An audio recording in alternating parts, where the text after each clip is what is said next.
Here we are today on July 8th, 2014. I'm sitting here with my mom, and what day is it today, Mom? Pardon? What did you say, what day is today? Carla's birthday. Nice. And Carla was your second born in 1948. That's good. Well, Mom, I want to ask you a couple quick questions maybe. First off, where were you born? I was born in Manchester, England. Oh, and then tell us a little bit about your childhood. Pardon? Tell us a little bit about your childhood. My childhood, well, all the three of us had a wonderful father. Had a wonderful, absolutely great father. And there were three girls, And huh? Okay. my mother, we used to walk to school. We walked to school.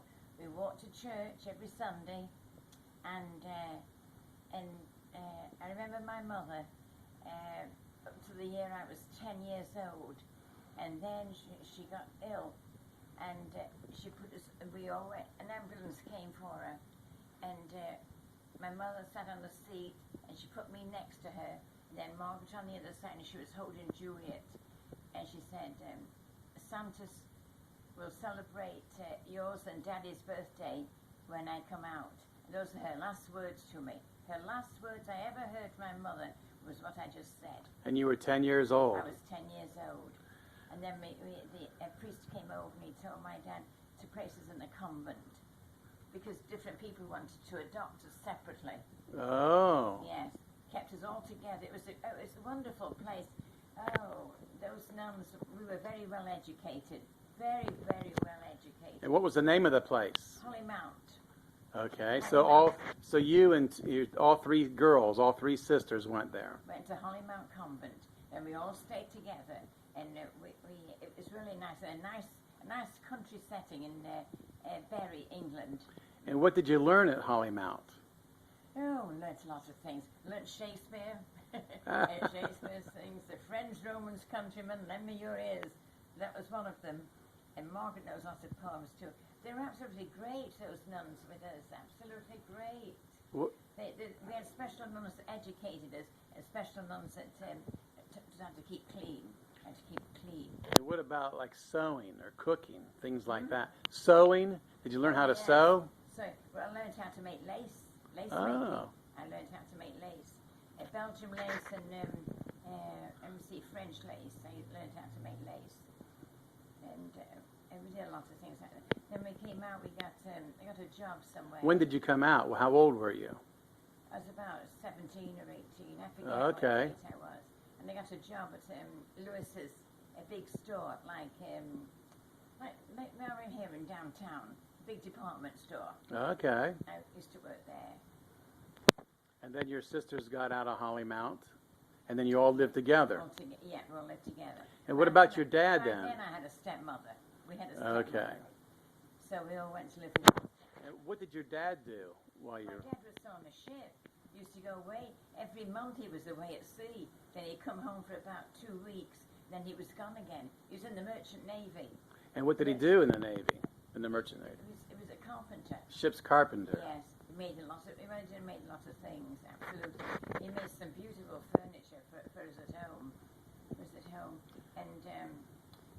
And he was the one who taught us to grow up to be ladies. And he had beautiful handwriting, and he never spoke a word of Spanish. Never spoke Spanish to us. He spoke perfect English. Where was your dad from? From Argentina, South America. And how did your dad meet your mom? Don't know.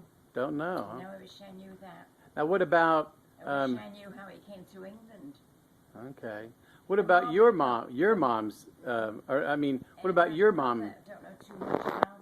I think she was an only child. I mean, not your mom. I mean, yeah.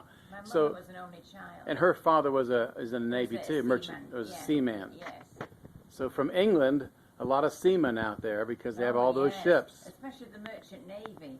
That was a big job over in England during those years. Merchant Navy. Probably your mom's father probably introduced them because they were all seamen.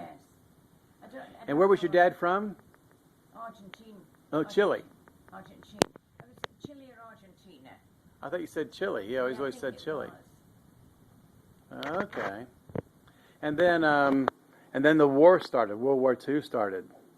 World War II started. Yes. Oh, that was awful. We were teenagers. Mm. Oh, we used to hear those German planes coming over. Oh, it used to scare us to death. Don't know how we went through it all, really. And then, we said we volunteered to help when any bombs were dropping. And one night, this man came to the door for us. He had a helmet on. He said, "Are you girls ready to come and help?" And we said, "Oh, we're too scared. We wouldn't go with him." So that was the end of your career. Put out an incendiary bomb with a little one that would drop on the ground. You learned how to shower it out with some water. You know, with water. And how did the German planes sound? Could you tell? They went like this. I could always tell when the sirens went, you know, to tell us that there was an air raid coming over. And sometimes they missed the siren and a stray plane would get over, and I would always hear it. I'd say, "Margaret, there's an enemy plane over, we better go down to the basement." Then we come down to the basement, we're singing songs. Three of us, we're all the three of us, Sam, were songsters. We're always singing. And that's how we know all the words to all the old songs. We used to have song sheets and learn all the words.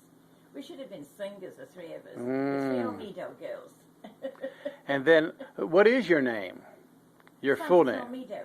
Okay, so Olmedo was your dad's name. Your last name was Carlos Olmedo. Carlos Olmedo. And then Margaret Olmedo and Juliet Olmedo.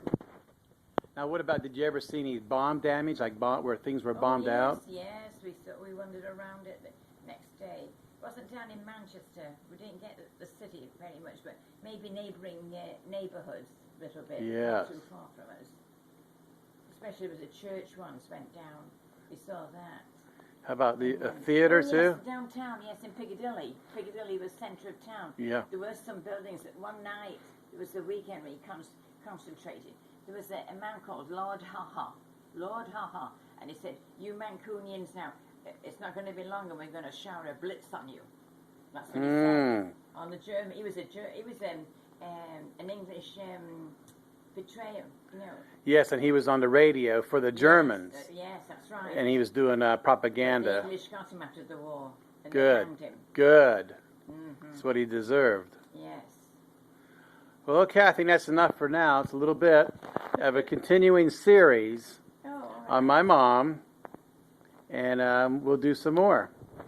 And this really is being recorded really for Ashley Boyd, who is one of Mom's grandchildren, one of 17 grandchildren. Yes. Okay. How do you say goodbye? How do you say goodbye in English?